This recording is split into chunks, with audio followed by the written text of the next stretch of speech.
I'm Rich Littlefield with 212 Marketing. You know, when I talk to painters, I hear a lot of common problems that they have. You know, they tell me that they've been having trouble getting found in local searches, or they're worried about getting found. They can find themselves, but they don't know if other people are. They want more traffic to their website, but they don't know how to get it. They've talked to a lot of SEO guys and web designers and things like that, and they all sound the same, and you hear horror stories about how bad sometimes people get ripped off. And so they want to know enough not to necessarily do it all themselves, but just so that they're not gullible and they're not falling for something that they shouldn't fall for. The last thing is I hear painters saying, look, I've got downtime, I've got the off season, things slow down, or even my salesperson slows down, I need to keep them busy. No matter how big the company is, if you have an off season, there are some things that you want to do in-house and not necessarily pay money for, especially if revenue or cash flow is not great. So I want to know some tools, but I don't want to have to hire somebody that's a techie just to be able to understand the tools. So they need to be simple. Let's talk for a minute about getting found in local searches. That's where people are going to be looking for a company that provides a service, so it needs to happen in a specific place. The common idea is that people search and then put their city name in, but a lot of times that's unnecessary now, because Google can figure out that they're looking for a service and serve them up local business anyways. That's what Google Places is designed to do. So many of your searches are not coming from people that are actually anymore typing in, for example, painting contractor Atlanta. The simple reason is that people are learning that when they type in painting contractor, Google gives them the locations that are closest to them already. That being said, getting found in Google Places, having your listing there, is critical to you getting found, and there's some few major things that people do wrong, and I've seen it with very large companies, so I wanted to create a little checklist for you. First of all, and I'm going to insert some screenshots in here, so the screenshots will be narrated. I just wanted to walk you through a quick tutorial here and show you what it's going to look like when you go to claim your business listing. So if you take a look here at this Google business page, Google Places page, you can get to it using this address, google.com/local/ad/business center, and it will pull yours up. You can, if you're logged in with your Google email address, your Google account. Now, they will warn you to be careful which Google account you use when you create this, because if you're going to be managing it in a company, you want to have an email address or a Google account that's for the company, but that's the only thing it does. So I do recommend grabbing your company name at gmail.com, whatever that is, and making that kind of a central one that you use for your Google account, making that your Google account that you use for all these things. You just simply click add another business,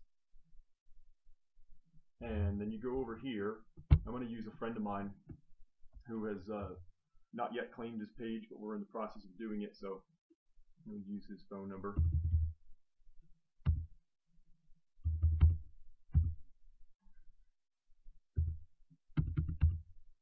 And then you put the phone number in and you find the business information. Okay, so interestingly enough, I just want to show you here that this is very common to happen if you run your business out of your home, or have moved to an office or moved offices. You'll get multiple listings. That's because Google uses something called citations to find references to business, and we're going to talk a lot more about those later. But if you don't see your business, you can also add a new listing with the phone number and address and all that, and this is where you would start with a completely blank page to add a new listing. Okay, so this is what it looks like when you go to add a new listing. Now, it looks exactly the same if you claim one of those other listings, except the existing information that's there will be here. Okay, so this is the way that you would put that in. Now, you go through, you add your information. That stuff's pretty obvious. You put your website, use the email address that this does not have to be the Google account, but it's good if that's the one you've selected to be able to use that. And you have a website, of course, You can put a description. This should be something similar to the meta tag on your home page, not for SEO purposes, but because that should be something that's very good at describing what you do. And then you can do categories. I will tell you one more funny thing, I guess, about categories is that you can put painter in there and you can do custom categories, but painting contractor is not one of them. And hopefully if enough of us put that in our custom category, painting contractor, then, or paint contractor, then they may make it available. But you can do custom categories. There are things like deck restoration and some other things there, but I'll let you sort through those. But as of the time of this posting, paint contractor is not allowed. Here's something very, very critical. We're going to take a couple minutes on this. This is the one thing you could really, really mess up. If you put your phone number in, you probably have your address wherever your business is, wherever your office is, or you might have a virtual office in a Regis rental office type place, or you might have your home address, whatever it is, and it's showing there, and you want to make sure that you continue to show in local places. I can't tell you how often people mess up this area right here. Okay, now, does your business provide services like delivery or home repair to locations in a certain area? And for painters, that's yes, unless you own a shop where all the work comes to you and they wheel their house in and you paint it. So here's what happens when you click yes. It opens up another box. And this is where it gets tricky and where people get super worried about stuff. See this box right here where it says do not show my business address? Oh my goodness, people freak out about this because you need to click this if you have a residential address, your house, you need to hide that. And Google will know if it's a residential address. And when you click this button, yes, you serve customers at their locations. If you go up here, you probably can't see it because we don't have it in our example, but the street address will stay here. I'll show you how it looks on the listing. Let's just put my painting company. Okay, 123 Main Street.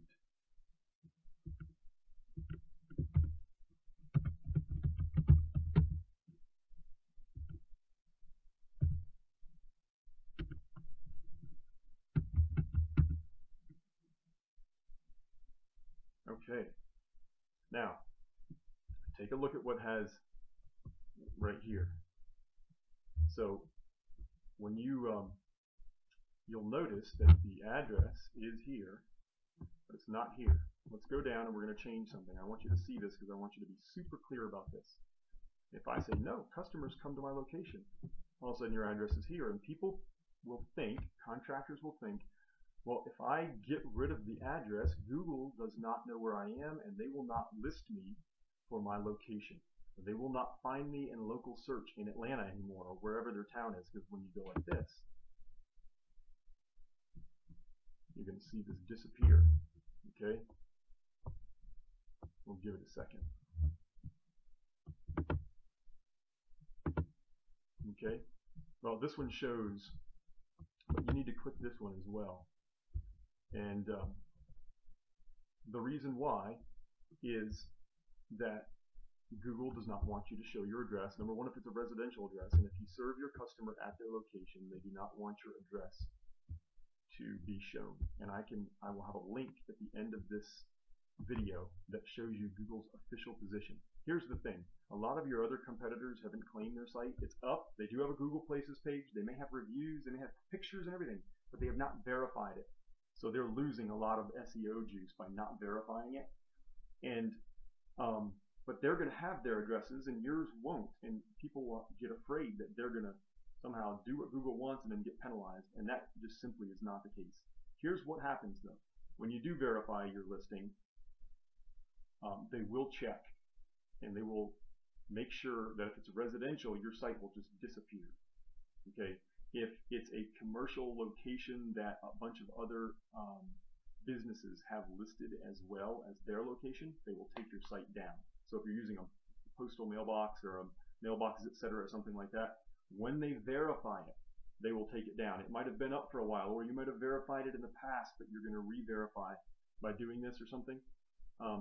It will get you. So please take the advice and click on Do Not Show My Business Address. It's the single biggest thing that can hurt you in your local search. Now you might be thinking, well, why don't I just not verify the account if it's going to do that? And that's your prerogative, I guess, but it means one of your competitors, theoretically, I guess, could claim your page and somehow intercept the postcard that gets mailed to you. I guess that's not likely to happen, but you get more ranking if you have claimed your page. Obviously, you're letting Google know you're in business, so that's critical to do. What you simply do is, instead of going from this distance from one location, and you can do that, you can put an address in there. If you work in a circle, a lot of people don't. I find that it's really rare. What I like to do is go over here to a list of areas served, and we're going to use, I'm going to show you what it starts doing on a map. You hit enter.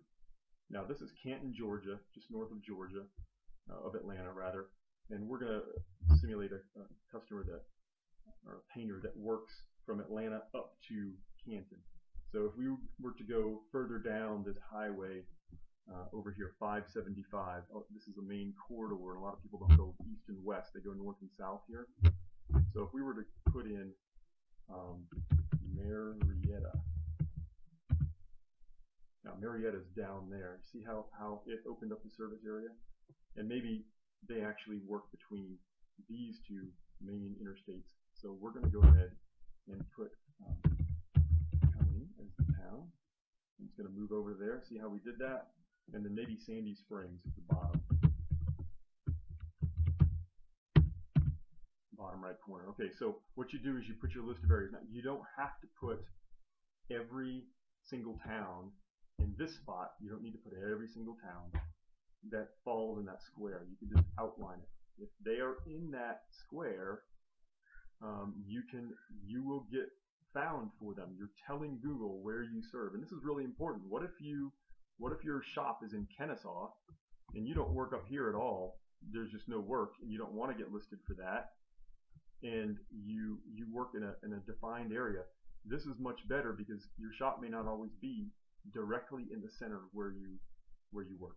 So this is the way to do this, and the rest of it is not as critical and not as important.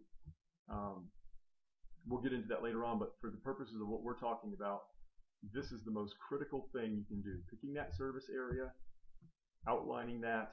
You can put the towns in there if you're concerned about it, and you have 20 towns you want to put, by all means, add all 20 of them, and just to make yourself feel better. But do not show your business address on your maps listing if you do not have customers coming in through the door in a retail location. That would be your house. It would also be if you have an office in town and you don't serve customers there, do not list it there. Okay, because Google is going to verify that and check it, and they don't depend just on what you say, they also depend on what other people say. And so please don't get your site, your Google Places listing rather, taken down by doing that.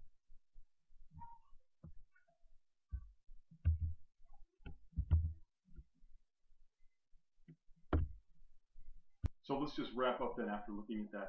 Here's a few critical items that you need to make sure that you do. Find your Google Places listing, scroll down, and see if that button to manage your page is still visible. If it is, your page has not been claimed and has not been verified. Now there's a critical aspect that we might have talked about there, but when you verify it, Google is going to check and see what kind of business it is and make sure that it's listed correctly. So again, I can't overemphasize the importance of making sure that you follow the Google Places quality guidelines when you do that, so that you get found and don't get penalized. They will take your Google Places listing down if you violate their rules. I've had it happen with my old business, believe it or not, out of ignorance, and so I'm bringing this to you to help you understand and not have that happen to you.